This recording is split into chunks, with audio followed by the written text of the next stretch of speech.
O metodismo, em sua melhor forma, nada mais é do que o cristianismo vital. Como disse John Wesley, é a religião da Bíblia, a religião da igreja primitiva e a religião da igreja da Inglaterra. Nós, como metodistas globais, queremos abraçar o melhor da nossa herança e tradição, mas isso significa que precisamos tanto lembrá-la quanto compreendê-la. Nossa igreja começou como um movimento dentro da Igreja da Inglaterra no século XVIII. Naquele período, a igreja estabelecida vivia um baixo nível de espiritualidade. A população migrava das áreas rurais para as cidades com o início da Revolução Industrial. O cristianismo estava presente na Inglaterra há séculos como religião oficial. Outras denominações protestantes podiam operar, mas presumia-se que todos fossem membros da Igreja da Inglaterra, a menos que fossem ativos em outras igrejas. Várias sociedades religiosas surgiram então para neutralizar tais tendências. John Wesley fez a pergunta: o que podemos razoavelmente acreditar ser o desígnio de Deus ao levantar os pregadores chamados metodistas? Sua resposta, que foi colocada em uma ata extensa, um documento que mais tarde se tornou o livro de Doutrinas e Disciplina, foi esta: reformar a nação e, em particular, a igreja, para espalhar a santidade bíblica por toda a terra. O metodismo foi um movimento que buscou mudar a igreja e toda a nação. Começou como uma sociedade dentro da igreja, buscando melhorar seu testemunho. Durante o século XVIII, não havia diferenças doutrinárias entre as sociedades metodistas e a igreja. A mensagem pregada por eles era a mesma que o ensino oficial da Igreja da Inglaterra. No entanto, os pregadores buscavam elevar o compromisso espiritual e as práticas das pessoas, lembrando-as do que a igreja acreditava oficialmente. Foi um chamado ao avivamento. Leigos metodistas mudaram-se para a América e o movimento foi plantado lá. Pregadores foram enviados para guiar o movimento e ele cresceu. Quando os Estados Unidos se tornaram um país independente, John decidiu que era hora de eles serem uma igreja independente. Ele separou Thomas Coke como superintendente e Coke mais tarde ordenou Francis Asbury. Os dois logo foram chamados de bispos. A história do metodismo está ligada às jornadas espirituais dos irmãos Wesley. John e Charles foram criados no lar de um pastor em Epworth. O pai deles, Samuel, publicou vários livros acadêmicos. Essas obras, assim como seu ministério, não foram muito bem apreciadas. A mãe deles, Susana, que era uma mulher instruída, tinha seu próprio ministério na paróquia. Durante uma das longas ausências de Samuel, ela liderou um culto de oração à noite em sua casa, que foi muito frequentado. Quando Samuel disse a ela para parar porque as mulheres não deveriam ensinar na igreja, ela resistiu e disse que só pararia se ele lhe desse uma ordem expressa exigindo que ela o fizesse. Ela continuou. Em 1709, a casa dos Wesley, chamada de Reitoria, foi incendiada. John ainda estava em um quarto no andar de cima enquanto pegava fogo, e os vizinhos tiveram que alcançar e puxá-lo pela janela. John sempre acreditou que foi a providência que o salvou e, em conformidade com Zacarias 3:2, ele se referiu a si mesmo como um tição arrebatado do fogo. O surgimento inicial do metodismo foi a formação de um grupo de estudantes em Oxford. Como John era membro do Lincoln College, ele assumiu a liderança do grupo, embora Charles tenha sido quem o iniciou. Eles incentivavam uns aos outros a comparecer ao culto todas as semanas e reuniam-se para oração e estudo. Eles começaram a visitar prisioneiros e a ajudar estudantes pobres a frequentar a escola. Com o tempo, outros se referiram a este grupo como sacramentários, traças de Bíblia, o Clube Santo, e eventualmente como metodistas. Foi o último nome que permaneceu com eles, e John frequentemente usava a expressão, o povo chamado metodista. O segundo surgimento do metodismo ocorreu quando John e Charles, com dois amigos, foram servir na colônia da Geórgia. O evento crucial foi o encontro de John Wesley com os morávios no navio. Durante uma tempestade, ele temeu a morte por não ter certeza de sua salvação. Os morávios cantavam hinos durante a tempestade e eram fortes em sua fé. Wesley dialogou com os morávios na Geórgia e na Inglaterra. Em 1738, formaram a Sociedade de Fetter Lane, onde aprendeu sobre reuniões de grupo e o ensino da Igreja da Inglaterra. Em 21 de maio de 1738, Charles teve uma conversão descrita em seu hino And Can It Be? 3 dias depois, John estava em um grupo na Aldersgate Street, ouvindo o prefácio de Lutero à Epístola aos Romanos. Ele descreveu sua experiência naquela noite com estas palavras. Cerca de 9:15, enquanto ele descrevia a mudança que Deus opera no coração através da fé em Cristo, senti meu coração estranhamente aquecido. Senti que confiava em Cristo, somente em Cristo, para a salvação. E foi-me dada a certeza de que Ele havia tirado os meus pecados, até mesmo os meus, e me salvado da lei do pecado e da morte. Apesar dos altos e baixos de John depois disso, sua experiência na Aldersgate Street foi um ponto de virada em seu ministério. Existem 5 características principais do início do movimento metodista que merecem nossa atenção contínua hoje. Primeiro, eles recuperaram o foco na santidade bíblica. A teologia de John foi formada primeiramente por um profundo compromisso com uma vida santa, começando com a influência de seus pais na infância. Ele levou os mandamentos de Deus a sério desde seus primeiros dias. Então, em 1725, ele leu A Imitação de Cristo, de Thomas A. Kempis, e Regras e Exercícios para o Santo Viver e o Santo Morrer, do bispo Jeremy Taylor. Isso despertou nele um desejo crescente pela santidade. Ele começou a manter um diário para medir o uso do seu tempo. Com o Holy Club, em Oxford, envolveu-se em muitas boas obras, como visitar prisioneiros e estabelecer uma escola para crianças pobres. Contudo, Wesley ainda duvidava de sua santidade e, ao conhecer os morávios, passou a questionar sua própria salvação. Nos anos cruciais de 1735 a 1738, ele consolidou seu entendimento de que a santificação plena era, de fato, a vontade de Deus para cada pessoa e que ela só era alcançada pela graça por meio da fé em Jesus Cristo.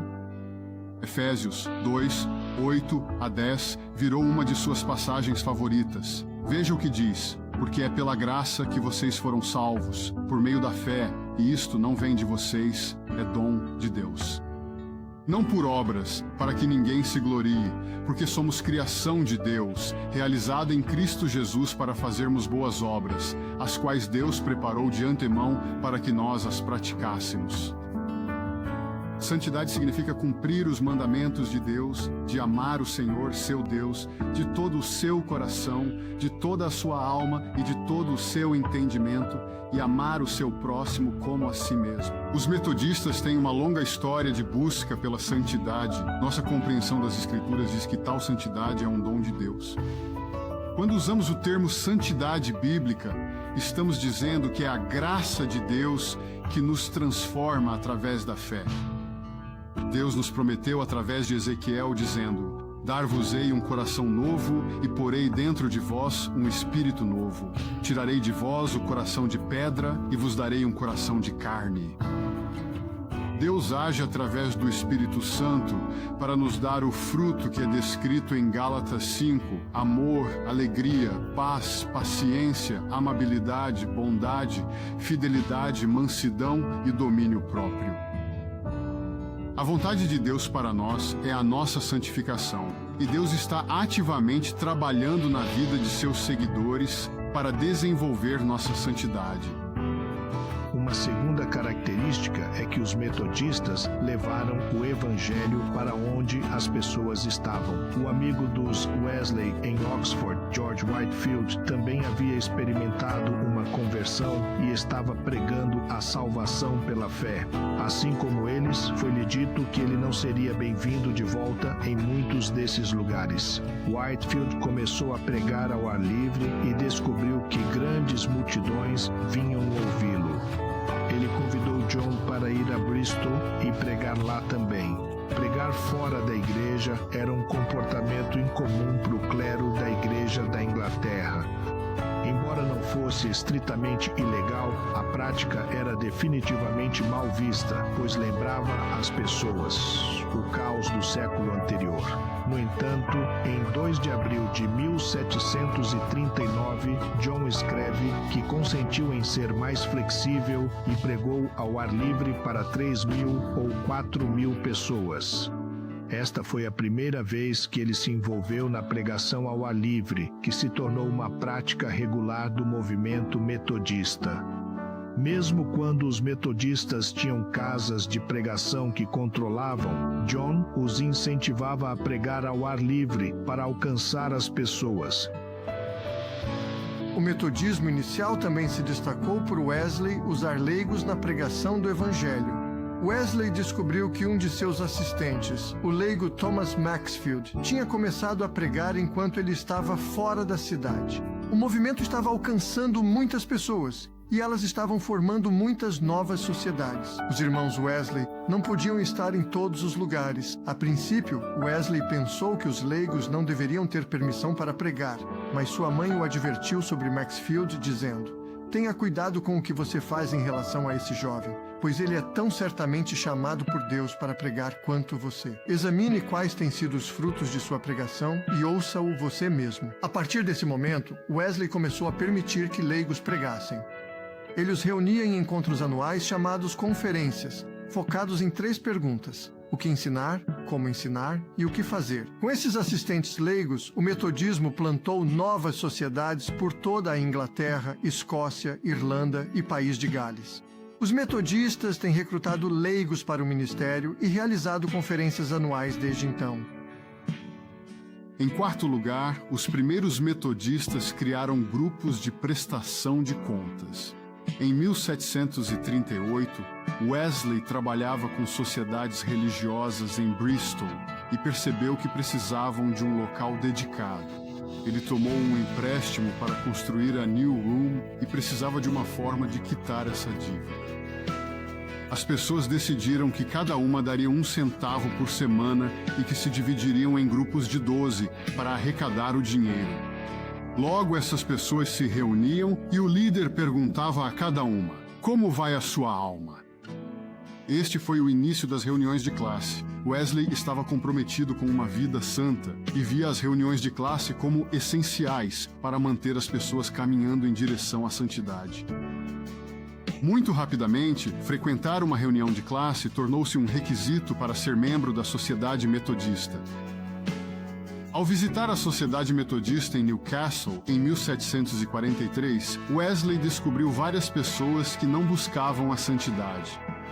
Foi então que ele redigiu as regras gerais das Sociedades Unidas. Se alguém de fato buscasse a salvação, existiam 3 regras.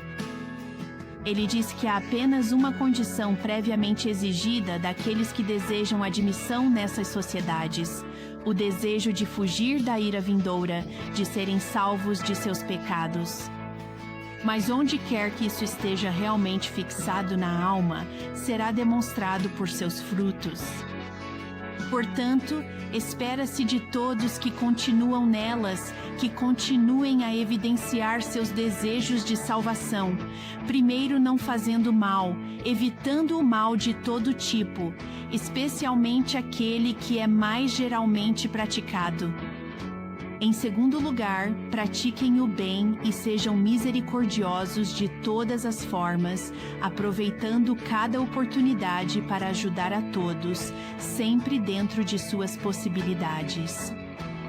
Em terceiro lugar, participar das ordenanças divinas. Essas regras gerais ainda integram a doutrina da Igreja Metodista Global e reforçamos que pertencer a um pequeno grupo de prestação de contas é uma prática espiritual essencial. Uma quinta característica do movimento metodista primitivo é a ênfase nos meios de graça como uma forma de viver um cristianismo holístico. Alguns dos morávios aconselhavam as pessoas a não tomarem os sacramentos até que recebessem a certeza de sua salvação. Em vez disso, John argumentou que Deus estabeleceu canais comuns pelos quais ele transmite graça às pessoas que o buscam. Esses meios de graça transmitiam a graça preveniente, justificadora e santificadora, dependendo da necessidade da pessoa naquele momento. A Santa Comunhão, a leitura das Escrituras, o culto público, a oração e a conferência cristã eram todas formas que Deus estabeleceu para ajudar o seu povo ao longo do caminho da salvação. Em suas profundas reflexões sobre o futuro do metodismo, John Wesley expressou o sincero desejo de que o movimento que ele mesmo fundou pudesse continuar sempre fiel à mesma doutrina, ao mesmo espírito e à disciplina com os quais tudo começou. Que assim seja, hoje e para sempre.